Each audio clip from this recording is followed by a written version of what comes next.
A.J.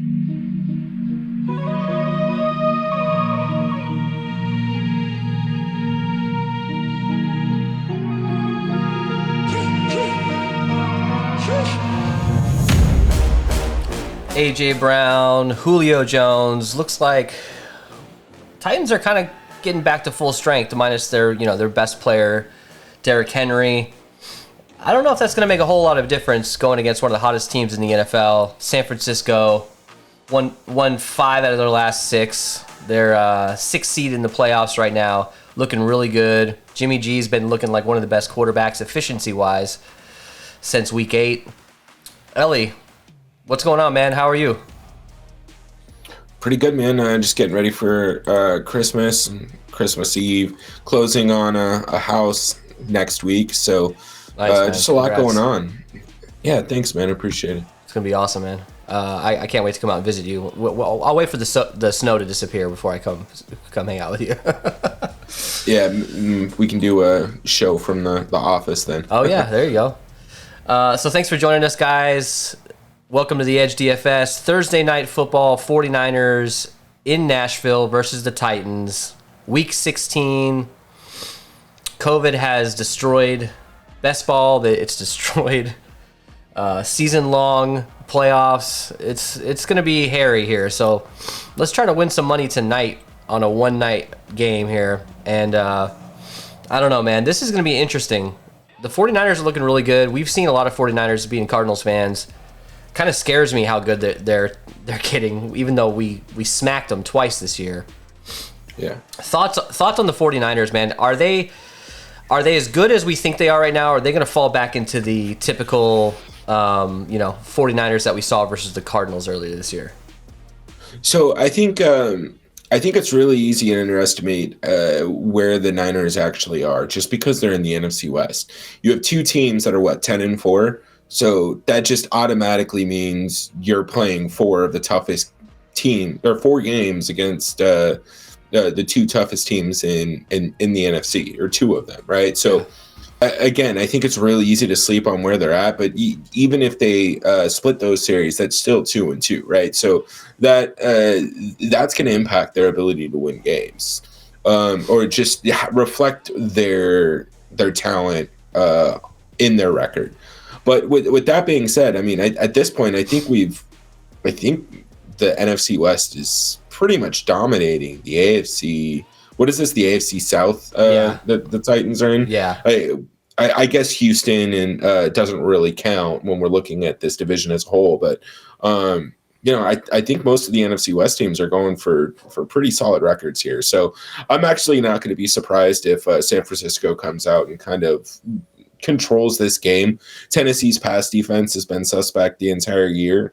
And I don't know what you categorize Deebo Samuel at this point, but he has like 7 rushing touchdowns on the season. Yeah. So I think it's really important to kind of just remember where they're at. Their team is on the up and up, whereas I get the Titans are starting to get people back. They're getting A.J. Brown, Julio Jones, and they're without Derrick Henry, but again, it's not like we saw great rhythm from them at the beginning of the season. So expecting them to just pick that up in mid-season or towards the last quarter of the season, it's questionable to me. But again, the San Francisco secondary isn't all that great either right now. So who knows? I think it'll be a fun game, but I definitely think this is one San Francisco 49ers will take. Yeah, I agree with you. The only thing that keeps me from, when building lineups tonight, just going super heavy with the 49ers is the fact that they are getting Julio Jones and they are getting A.J. Brown, more so A.J. Brown back. Julio Jones really hasn't done much this year, but he's still Julio Jones. They've been playing with, 3rd, 4th, 5th string wide receivers, super injured team. And if this team comes out and their defense plays well, they're going to do well. But we saw last week against the Steelers. I mean, they gave up a double-digit lead to lose that game. They lost to Houston. Maybe it was a few weeks ago. They have not been looking good. So this is their do or die. They're still in first place, but not for long. Like if they lose this game, they might not. They're in a position to barely make the playoffs if they continue to play games like this. So I really feel like the 49ers can come out and whoop them. but I'm not 100% convinced now that we start to see some of these players come back. And speaking of Deebo Samuel, 7 rushing touchdowns, which is tied for the NFL record for rushing touchdowns for a wide receiver, which is really interesting. He scored at least one rushing touchdown in the last 5 games. So I saw this crazy stat on Deebo. So of wide receivers that have 1,000 receiving yards,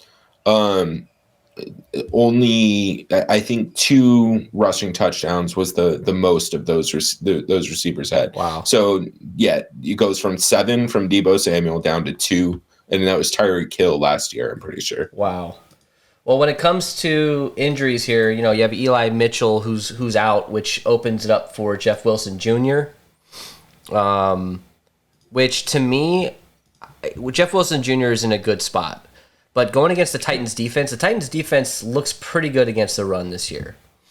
So what worries me, they're 3.9 yards per carry. They're tied for 3rd in the NFL, and 87 yards per game they're giving up on the ground.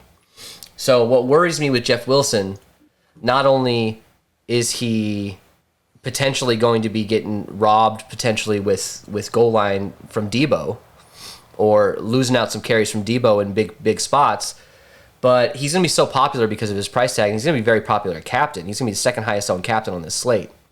To me, I think you can get a little bit of leverage by fading him in the flex a little bit and kind of focusing on him at captain just to kind of keep yourself afloat if he does go off. What are your thoughts on that, man? I know we'll get in more into the injuries, but that's a big, when I'm building today, that's like my key thing I need to figure out is what I'm going to do with Jeff Wilson. Yeah, I mean, look, he's pretty nicely priced. I think you can kind of just stay with the field and be okay.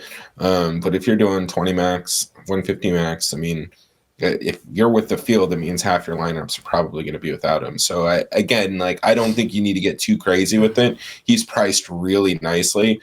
But if you are looking to fade him, I mean, you're exactly right. Throw him a captain in a few lineups and see what you can build. Just keep in mind, right? He's going to be a very chalky captain. So I don't know. I really don't know how we're going to play this today because, candidly, I also like the price tag on Jermichael Hasty.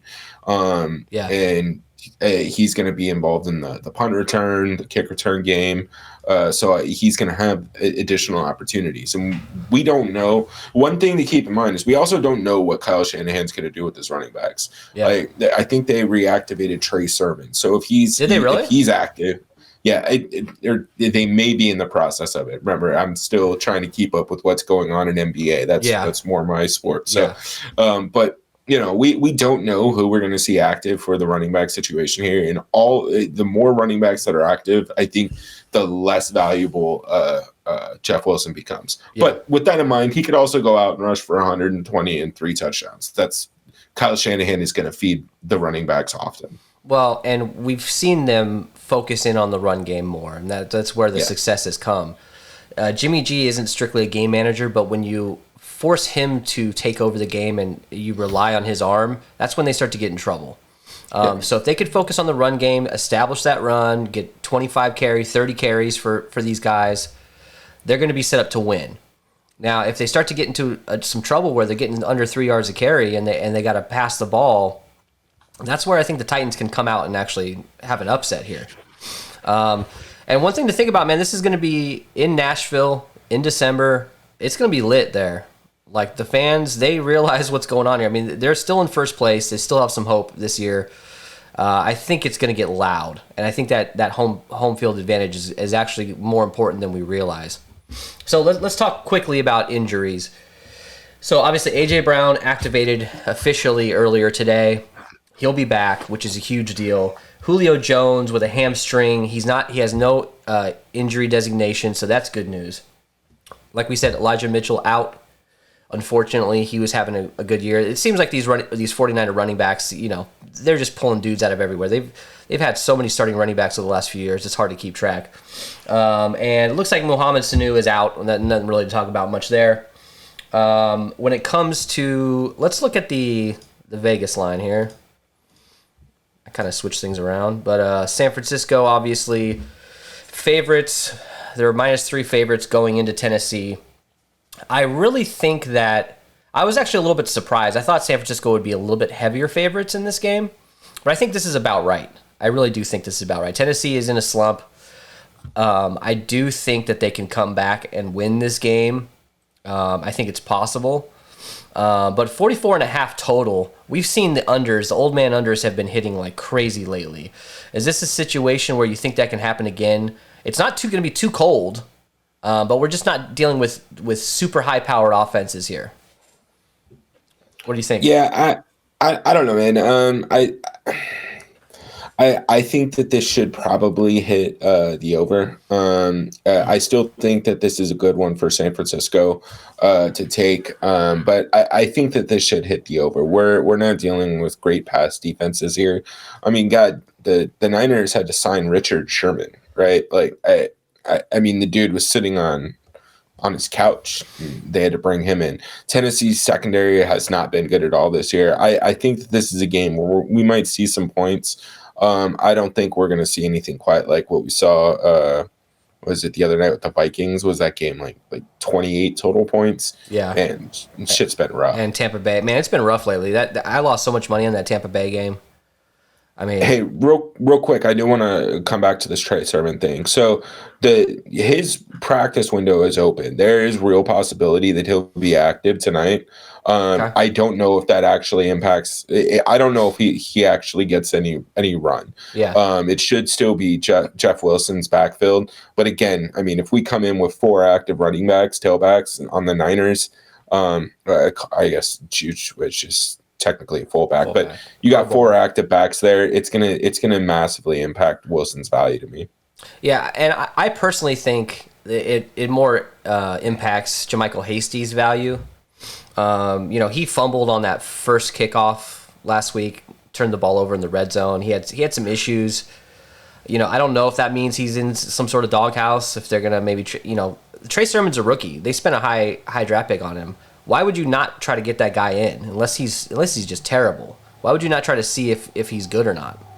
So I don't know. That's one reason whenever I see Trey Sermon active, I get nervous because I don't know what their plan for him is, and he could just mess everything up. And that's what makes me nervous sometimes about that. All right. So before we get into the breakdown, thanks for joining us, guys. We're gonna do Ellie and I. We got to figure out our schedule for Christmas, but we're doing this. We're definitely doing the Cardinals Colts game. There's no doubt about that. For sure. We'll figure that out. So that'll be our next show.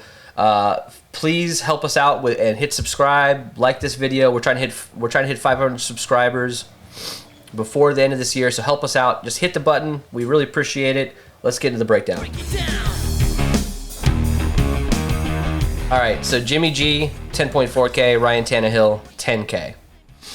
So with Tannehill getting 2 of his weapons back, he still doesn't have much of a run game. Now, when I say that, we've got Dante Foreman. He had 100 yards last week, so there's still some run game there, but it's not as impactful as with Derrick Henry.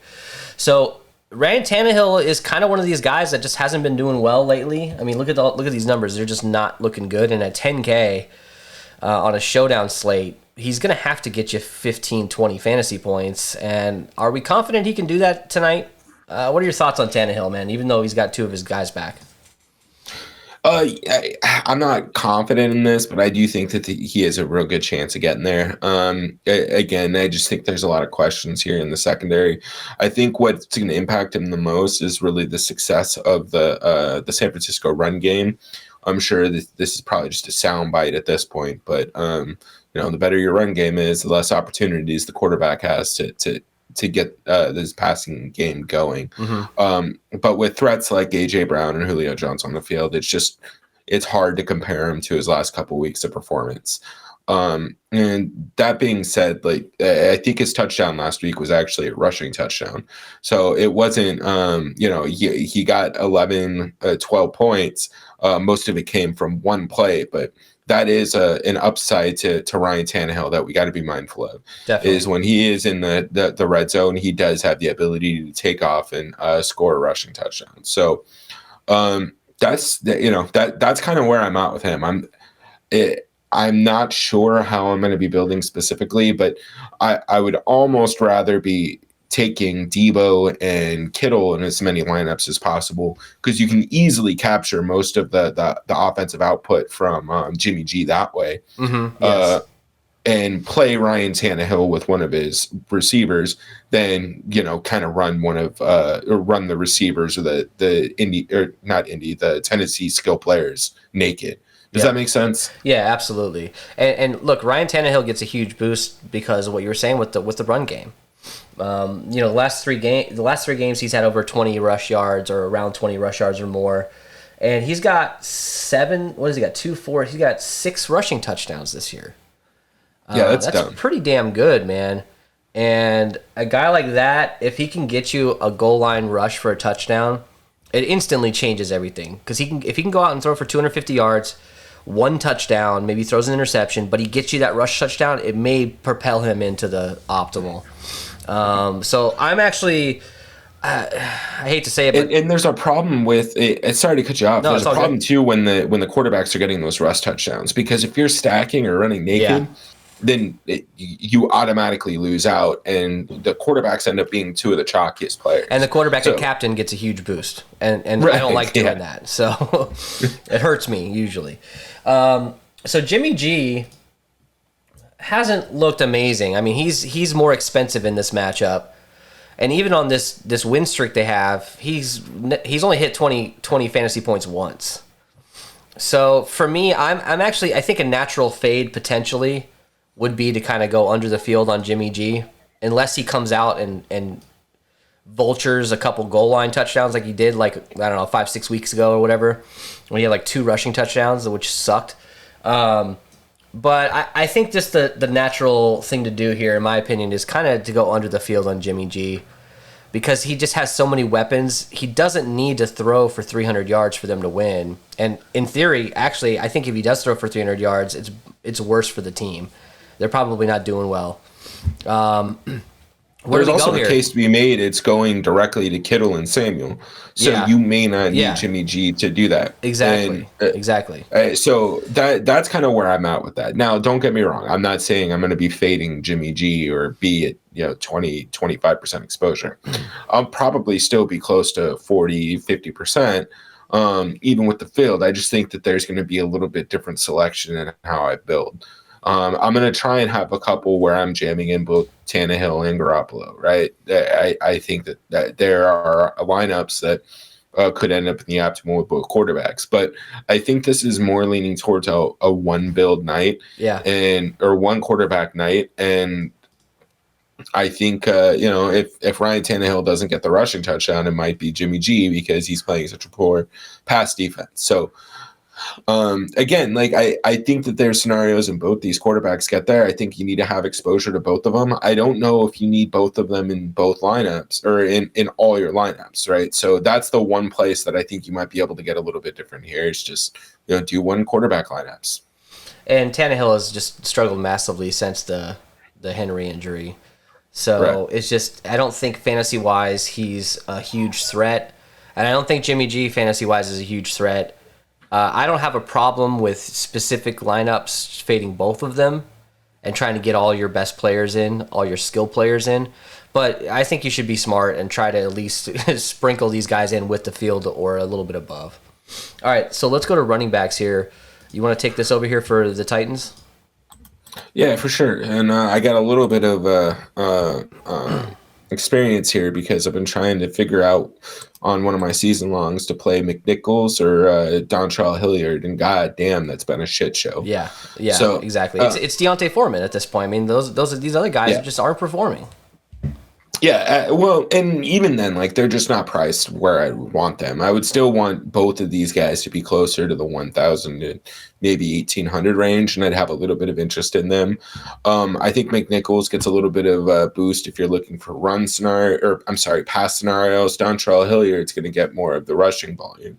So it's just, they're doing a 3-man rotation when it comes to this running back on those, but the Hilliard and McNichols are rotating in on third downs most likely. Deontay Foreman is the guy. He's going to get a bulk of the carries. And I don't mind him. I think that at 7,600, he's in a decent spot here. I just, again, I think that this is an opportunity to jump on the mispriced Titans wide receivers and maybe stack them with Ryan Tannehill. So I'm not sure how much exposure I'm going to get to Dante Foreman.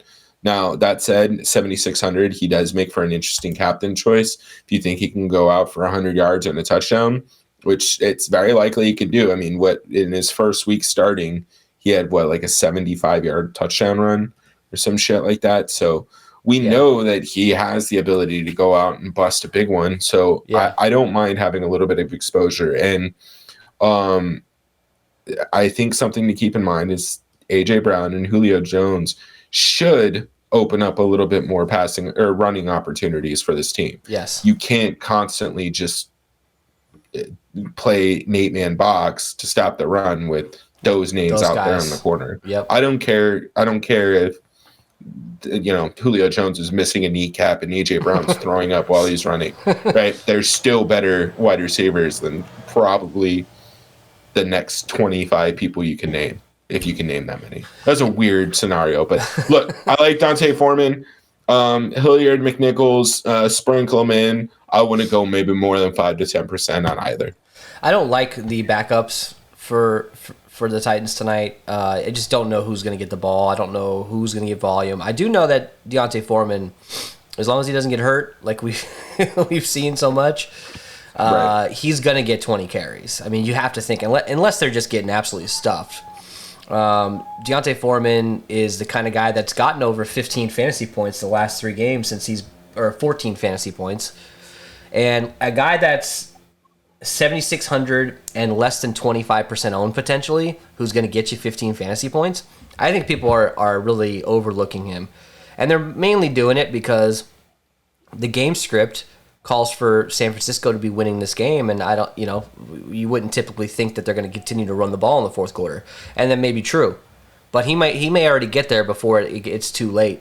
I think that he's being way undervalued and overlooked, and I think Dante Foreman at captain is also a good option at that price tag. I really don't think there's much to talk about when it comes to these backups. You can sprinkle them in, but I'm not high on any of them. Hilliard is coming in around 20% owned, and Dante Foreman's coming in around 25% owned. That is insane to me. Do you agree with that? Yeah, that's way too low. All right, let's go to San Francisco. Let's see. San Francisco running backs. Jeff Wilson's 5,200. Kyle Juszczyk, 1,800. JaMychal Hasty, 1,200. The backups are priced well. I don't have a problem with playing either of these guys. Juszczyk, we know he can score touchdowns. We know he can get receptions. I think he has probably like a 10-point ceiling maybe. But at $1,800, seems like a pretty good option there. JaMychal Hasty, like I said, he had a little bit of a rough start to that game. Didn't really do much in that game at all. He only had 1 carry and 1 target. And he did fumble on that opening kickoff. He had some issues. So for me, like you're saying, man, if Sermon is active, I'm interested in Sermon. I think Sermon gets those backup running back role. Now, I know JaMychal Hasty's a little bit different. He can catch balls out of the backfield kind of. But I don't think it matters. I think Jeff Wilson maybe just turns into that lead running back / backfield guy, that can receive the ball. But if Trey Sermon, what is Trey Sermon's price tag here? He's $200. So keep an eye on all this stuff, guys. I don't know that Trey Sermon's even going to be active, but with COVID and everything that's going on, anything can happen. So check your inactives. Ellie, talk to me here, man. Jeff Wilson, 5,200. He's going to be super popular. Yeah, man. 5,200. I really just don't see how you can not get a decent amount of exposure. I understand wanting to come in under the field just because it's easy chalk to kind of fade, but I'm going to be pretty much even, maybe slightly over. I think having about 50-50 exposure is pretty reasonable. At 5,200, he's priced like Elijah Mitchell was going to be in. So I mean, if this was a week ago, we probably could have gotten closer to like 2,800 too. So he's still priced up based on what he's usually at, but he's going to get a workhorse share of the load. So like it's too hard to come off of him. Now, that said, I'm right there with you with these backups. These backups are really well priced. I don't trust Jeff Wilson enough to completely fade Juszczyk, Hasty, and or Sermon if he plays. I know that Hasty is scary considering what we saw last week, but again, I mean, if anybody thinks that they really have a grasp of what Kyle Shanahan plans to do here, they're lying to you.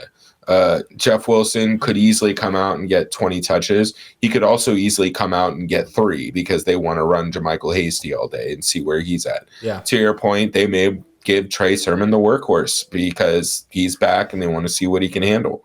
Right? If they get all 3 back, everybody could see a 30% split. So, we don't know. So overcommitting here is probably a bad idea. Yeah. Staying with the field, unless you just have a really good, strong gut feeling that you like Jeff Wilson, is really the way to go, I think. I will have some exposure to the backups and just rotate those pieces in, based on price. I do think Jeff Wilson's obviously mispriced. He was 5,200 last week. He's 5,200 this week. DraftKings assumed that Elijah Mitchell would be back. We all kind of assumed he would be back, but he's still out. So he's mispriced. Jeff Wilson should be in the 8K range if he was planning on being the starting running back for this team. I think you really have to prioritize playing him. But you're right. It's still a little, I don't trust it. I don't really trust it quite. So if he's coming in, he may be double the ownership of Dante Foreman. And that just seems a little bit sus to me. But I do like Jeff Wilson. I don't think you should avoid him. I personally am going to go more in the captain and maybe a little bit less in the flex. That's just my personal preference. All right. So wide receiver for San Francisco. So let's talk Deebo Samuel, man. 11.6K. I don't know what there's to talk about here, man. I mean, the dude is, I think he's second in Yak now just because he was out for a little bit there. But, I mean, he's doing the one thing that kills you as a guy who likes to stack wide receivers and quarterbacks. He's getting rushing touchdowns, and I think he's their second leading rusher. Anyways, I'm using recall for that, but Deebo should crush. This is not a good secondary at all. They're a really bad secondary. That just means great things for Deebo Samuel's yards after catch. So I don't plan to fade him. I'm gonna have as much of him and Kittle as I can possibly get. And look, Deebo at 11.6K is expensive, but he's so worth it. I mean, last week he had a touchdown pass or an attempted pass to Brandon Ayuk in the end zone. I mean, they're gonna jet sweep him. They're gonna end round. They're gonna direct snap to him. They're gonna pass him the ball. They're gonna get him involved as much as humanly possible. He's the better version of Patterson. He really is, of Cordero Patterson. But here's the thing that's interesting. Brandon Ayuk, since Deebo took on this other role and since they started winning doing it, Brandon Ayuk, he's at 8K. He's been the number one wide receiver. He's been the guy. Look, since week 11, he's led the team in air yards, and he's second in targets, yards, and receptions to Kittle. So he's the best wide receiver option on this team. Now, Deebo is the best player on the team. But, man, Brandon Ayuk at 8K at captain, to me, is such a good option. And putting him in the flex is, I think that he's going to go way under-owned. Brandon Ayuk might be lower owned than Dante Foreman. He's going to be around 20% owned. He might be 3 or 4% in the captain. That is my favorite tournament captain option for sure, just because he's kind of the guy now. And you look at Juwan Jennings at 5K, he's kind of the number 2 guy ever since Deebo's been being moved around. So I know Deebo's still playing wide receiver. I know he's still getting targets, getting receptions, but not nearly as much as when he was the guy at wide receiver. So talk to me about this, man. Any interest in Ayuk and Jennings, considering now Deebo's doing more of the Swiss Army knife role? I don't mind Ayuk.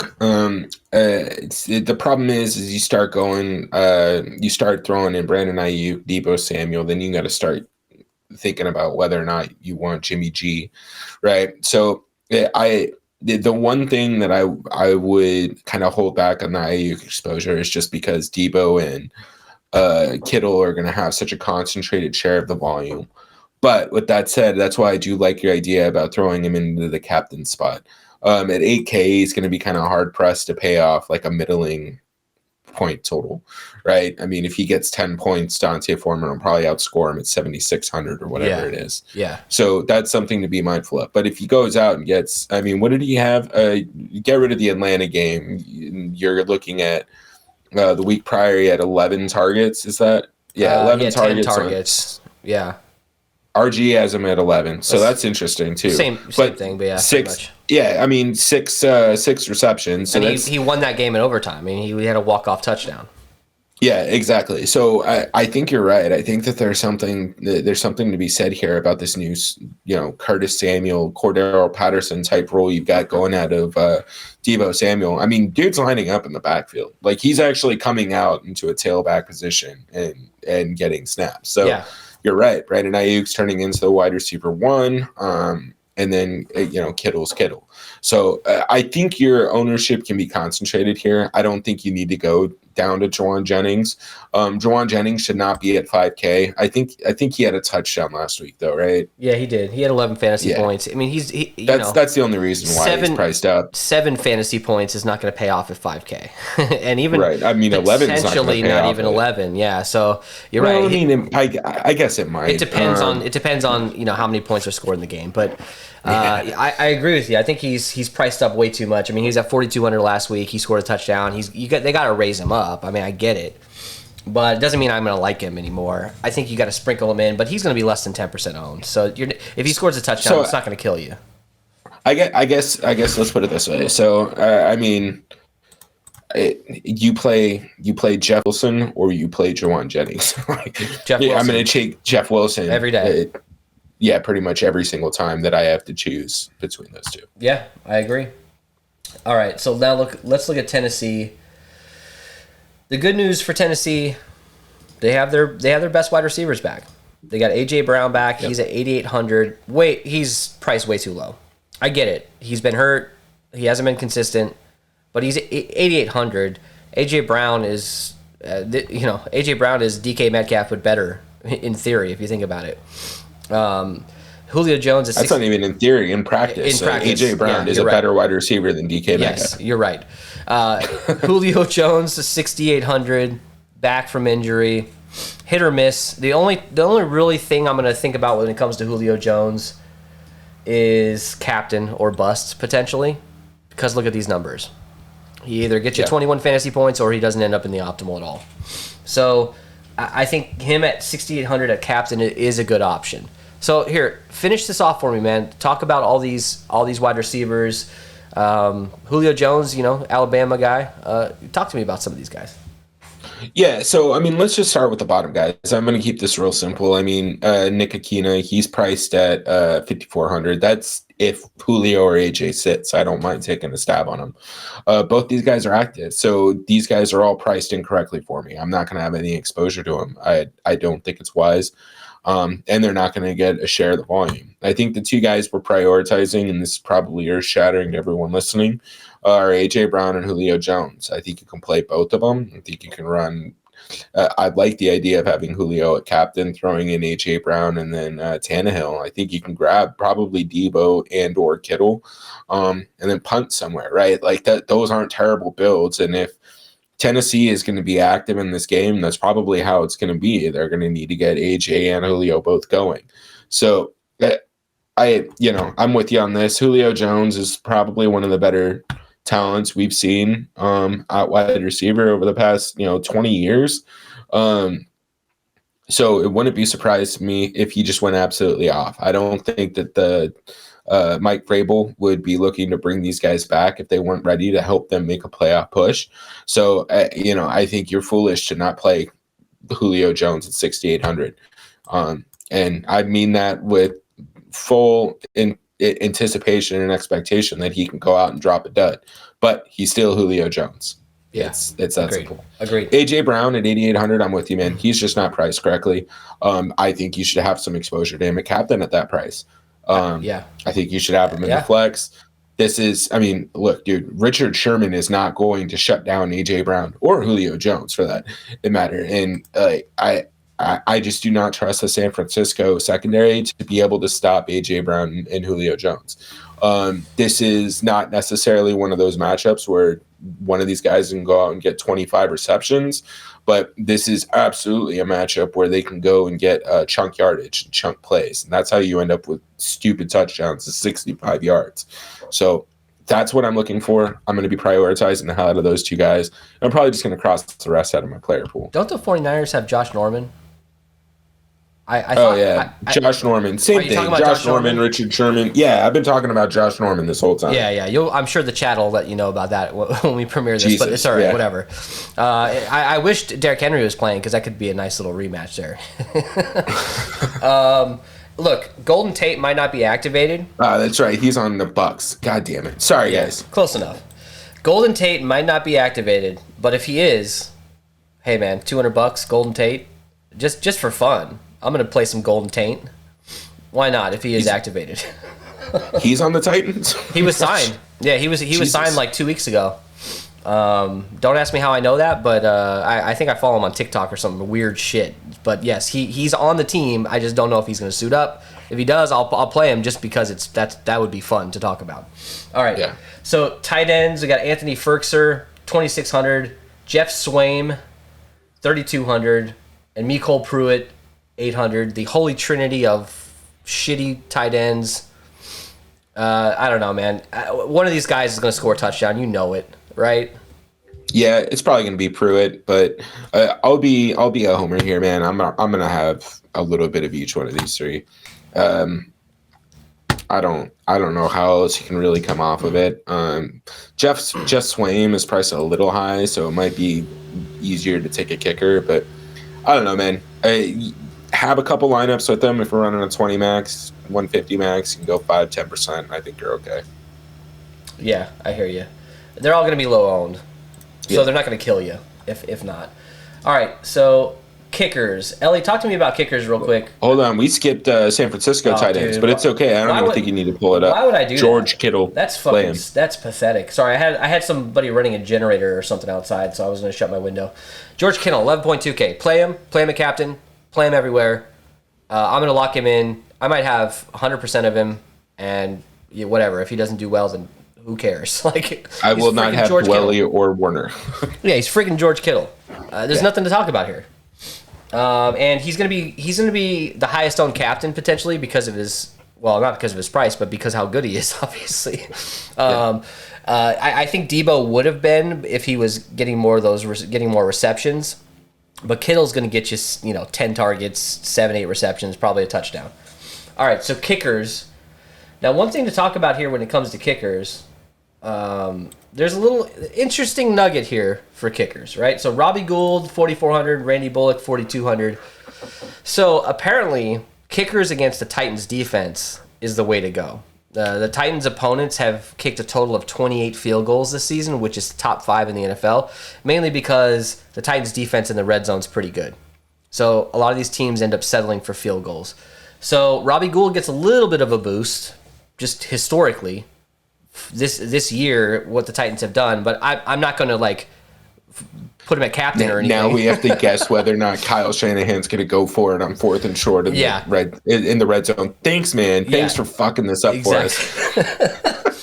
So just so you know, hey, I'm putting it out there. If you choose to play kickers, you do what you got to do. But hey, it is what it is.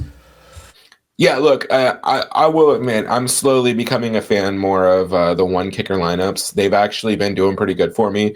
I think what was it? The Washington football team game, I had Antonio Gibson lineups with a captain, a bunch of him at captain, and then I was running it. I would stack the kickers in run backs, whether it was the opposing team or the existing team. Yeah. It's pretty damn close if he would have gotten a second touchdown. But, having one of the kickers in your lineup isn't the end of the world, especially in a game where this is a 3-point spread, right? So we're expecting kickers to be utilized appropriately so that the teams can get the win.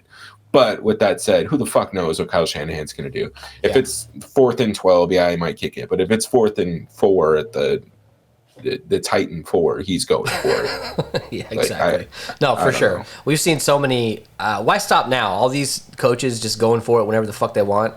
Why stop now? Just continue it. 49ers. So go ahead. I'm going to plug something real quick. So we might have a little sneak or a special surprise coming out soon with another show or another podcast, and hopefully we can get into some of these other topics. It's not necessarily going to be DFS related. We're going to talk about some of this stuff, but I need a 5 to 10 minute segment so I can just rant about people and coaching with these weird decisions. Like, everyone wants to blame the analytics people for giving bad suggestions to their coaches, but the coaches aren't being consistent with their analytical decisions. Right, it was a couple weeks ago where everyone's talking shit about the Ravens not going for it with Lamar Jackson, going for 2. Right, like, stop putting your teams in those situations. Start taking the points sooner, or making those attempts sooner, so that you're not stuck in these situations. But anyways, we're gonna get on a whole different topic there. Robbie Gould will probably have 4 field goals tonight, and I won't play him because I'm scared of Kyle Shanahan. 49ers defense 3,800, Titans defense 3,600. I think they're both in play, especially considering we've seen some low-scoring games lately. We've seen some turnovers. You've got the 49ers defense that can rush the passer really, really good, but their pass defense is not good. They don't have a very good pass defense. But, Bosa could come out and have 3 or 4 sacks and cause a fumble or whatever, and that will benefit the defense a little bit, but I'm just not super high on either of these teams. I don't know. What do you think? I think the last time we said that, the Titans had 2 pick sixes against the Rams. So that's true. I mean, just do what you think is going to happen, man. I don't know. If Matt Stafford and the Rams can throw 2 pick sixes, I'm sure Jimmy G and the Niners can. All right, we're going to fades. So, Ellie, you're not liking any fades. I just think I'm going to go under the field on Jeff Wilson in the flex. Do at your own risk. I think the Titans' rush defense is good enough to potentially cause some trouble. So I'm going to focus at him on captain because of his price, and I'll find someone else. I know he's mispriced, but his ownership and the chance of him possibly busting it's too big of a difference for me. So I'm going to just chill out on Jeff Wilson. All right, let's do our Crown Their Ass segment. Now, if you want to crown them, then crown their ass. No surprise here. Ellie's going Kittle. I'm going Ayuk. Ayuk, ever since Debo has been getting more of a running back position and just Swiss Army knife position, Ayuk has kind of been the guy. He's not gonna be my highest owned captain. I'm still gonna go with Kittle, Debo. I'm still gonna go with some, AJ Brown. I'm still gonna go with some of these other guys. But Ayuk will probably be my 3rd highest owned. But he's gonna be like 3 or 4% in the captain. So if I come in with 25, 30% of him of my total lineups, I'm gonna be way over the field. You don't have to come in and like 70% Ayuk to have some leverage. So, Kittle, is he gonna be your highest owned captain tonight? Yes. Dude has 20, 30, 40 targets over the past 3 weeks. Like, I don't know how you get off that. Yeah, I agree. All right. Let's build a lineup, dude. Let's do it. All right, before we build a lineup, Ellie teased it earlier. We're going to be doing a show on Tuesday where Ellie and I and a special guest, we're going to come out and just kind of hang out and talk about the previous week, the Sunday, the Monday night, talk about DFS, talk about some things that jumped out to us, and just hang out for a couple of hours. We'll be live doing it, so please join us for that. And let's just hang out, shoot the shit, and talk about DFS, and we'll get you more info on that as we come along. And perfect timing, Ellie just disappears. Let's see if I can get him back real quick. All right, there he is. All right, let's get into this lineup build. This is the optimal lineup with no settings or anything. You just hit optimize. You got Jeff Wilson at captain, You got JaMychal Hasty with him as a handcuff. A.J. Brown, Garoppolo, Tannehill, and Deebo Samuel. Nothing too surprising here, although JaMychal Hasty is a little surprising there. Is this something you'd play? Yes. All right. Let's build with leave Kittle. him a captain. Oh, you want to build with Hasty, or I'm sorry, with Wilson? Yeah, we both like him at captain spot, maybe a little bit more over the flex, so I don't hate it. All right, so do you want to fade Jimmy G in this lineup then? Yeah. And let's throw in Kittle, Debo, and then let's go Tannehill and see if we can throw in A.J. Brown and just see where we're at. I don't think we're going to be able to do that. Oh, shit, I'm sorry, not Garoppolo. You want Tannehill, my bad. All right, so 9,400 left. We've got Tannehill as our only Tennessee guy. Let's see if we can fit in. Do you want to go A.J. Brown? Yeah. Let's just see. I mean, $600 bucks. Samuel. Oh, no. What do we have at 600 that we like? No, you can't even get Mecole Pruitt, Dwelly, Trent Sherfield. I don't know. I mean, Sherfield isn't a bad option. I might have some of him, but we don't really talk much about him. I think I go down to Julio Jones instead of A.J. Brown in this particular lineup. Yeah, let's do it. So Julio, that gets us 2,600. Can we get a backup running back for the Titans here? McNichols. You can get McNichols, or you can just go with a guy like Ferkser. I don't hate that. Or you can get JaMychal Hasty. What if we do this? Instead of AJ or Julio Jones, throw in Deontay Foreman. Yeah, I like that. I do. I think he's going to be way under-owned. That leaves us 1,800. Yeah, I'm fine with throwing in Hasty. Oh yeah, Hasty or Ushwitz. Yeah, that I'm fine with. All right, so look, Jeff Wilson at captain is nice. You can get a quarterback and 2 top guys. You can get Kittle and Samuel, and it's not bad. Doesn't make me too excited though. Let's go with Kittle. Now this is going to be harder. So what do we do here? Do we play one quarterback, or do we say no quarterbacks for this? Let's do one quarterback. Let's throw in Tannehill. Okay. Debo. Gotta have Debo. And let's throw in A.J. Brown. Just see where we're at. All right, A.J. Brown, 2,800. It's gonna get nasty here. There's not a lot of value, like low value. So you could do. Let's throw in Hasty. Let's throw in Mecole Pruitt and then JaMychal Hasty. Kind of punting. Well, I wouldn't call Hasty a punt, but I'm not excited about it. Let's try one without a quarterback here. Let's just see what we can get without a quarterback.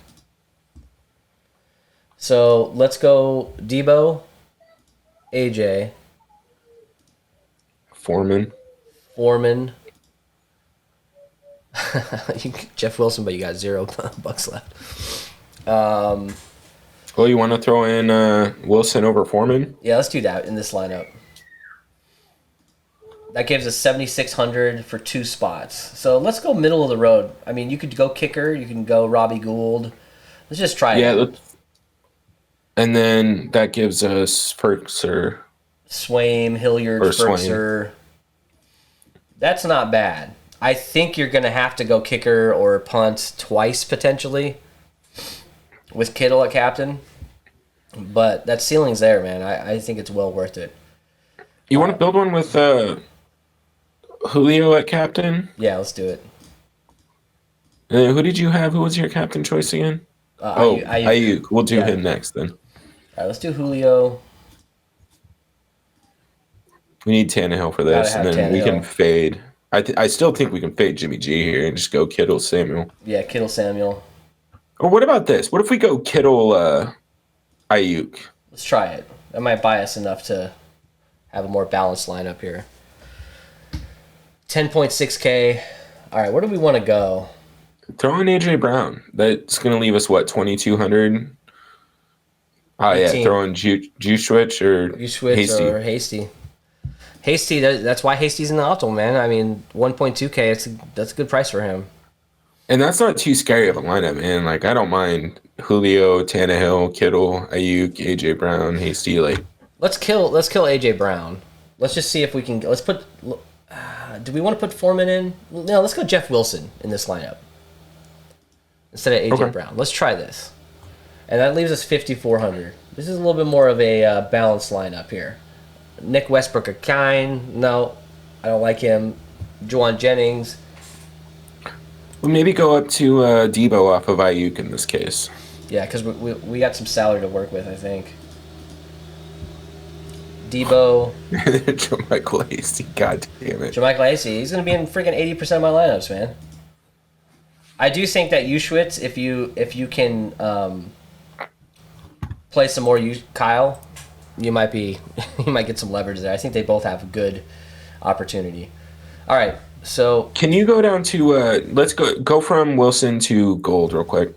Oh, wait, say that again, dude. Go from Jeff Wilson to Robbie Gold. Okay. 2,600. So you got all these tight ends and shit. You got Ferkser. At least you got something there. Okay. I'm not excited since we've been building. Because you gotta get Kittle and Samuel.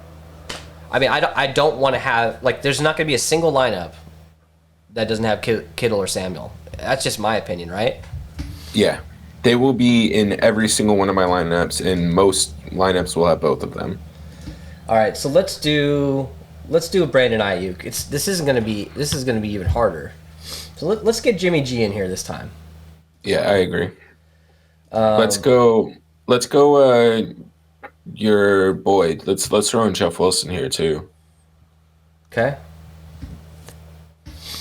All right, we got to get some Titans in here. Let's see. Deontay Foreman, or yeah, I like try it. Foreman, and then can we get AJ Brown? We can. Yeah, we absolutely can. Oh, we absolutely 6K. Can. Hey, that's not bad. I mean, just as we said, just as we talked about, that Kittle and Debo will be in every one of our lineups. We don't put them in here. Yeah, we build one without them, yeah. Well, I think we're going to have to make a change here anyways. What if we come off of... let's come off of Jeff Wilson. Let's go up to either Kittle or Debo. Let's go Kittle in this case since we're worried about passing. And then... what can we get? What was AJ Brown? He's 8,800, isn't he? You know what? Let's do this. Hear me out on this. Let's take out Kittle. Let's go Debo because we know Debo doesn't have to have a quarterback. Let's pull Garoppolo. Let's go Debo. And then let's go Kittle. So I know it's a little risky, but we're talking big play upside for Ayuk. We're talking rushing ability for Samuel. We're talking 10 receptions for Kittle. We don't have to have Garoppolo in this lineup. Can we try it? Yeah. All right. So let's get some Titans. Now we got 15,000 to play with here. This isn't bad. So where do we want to go? Do you want to get Ryan Tannehill, or do you want to go with a Dante Foreman? Let's try Ryan Tannehill, and then can we get to Dante Foreman after that? No, we can't. Let's go McNichols. Okay. And then what does that give us? That gets us 3K. And then I think honestly, you can throw in Ferks or Hilliard or whatever. God, this is... I don't know, man. There's really high-priced guys that you just got to fit in. The hard part is Samuel and Kittle. We want to have them in, but it's really limiting. The babies learned how to open doors, guys. It's really limiting what we can do by having those two guys in. That's why Jeff Wilson's going to be so popular, because he's 5K. All right, man. Get the baby involved, man. You say hi? Say hi, Tyson. Hi, Zoe. We're doing football. You ready for football? No. Yeah? No. We're not ready either. All right, Ellie. Go Cardinals. Go Cardinals. All right, dude. So let's talk about our final thoughts here. Low owned guy that can score, and what's your final score prediction? I mean, low-owned guy that can score. I don't think that this is necessarily fair, but Dante Foreman being 20% is pretty low-owned. Yeah. I think that he has a decent chance of putting up a touchdown. I agree with you. And then would you say final score? Yeah, final score. I didn't say anything yet. Oh, 27-17. I'm just gonna keep choosing that shit until I get one. I'll choose Titans or God damn it, Niners. Niners. I think 24-21. I wanted to say Titans, but I'm not going to do it. I can't do it in good conscience. 24-21 49ers. We will see you guys for Christmas. We'll talk to you guys soon. Hit the subscribe button. Bye, Zoe. Bye. Say bye, baby. Say bye-bye. Hey, give us a like for the baby. Come on. Look how cute she is. Give us a like and a subscribe. You got to. How can you deny her? See you guys later. God damn it.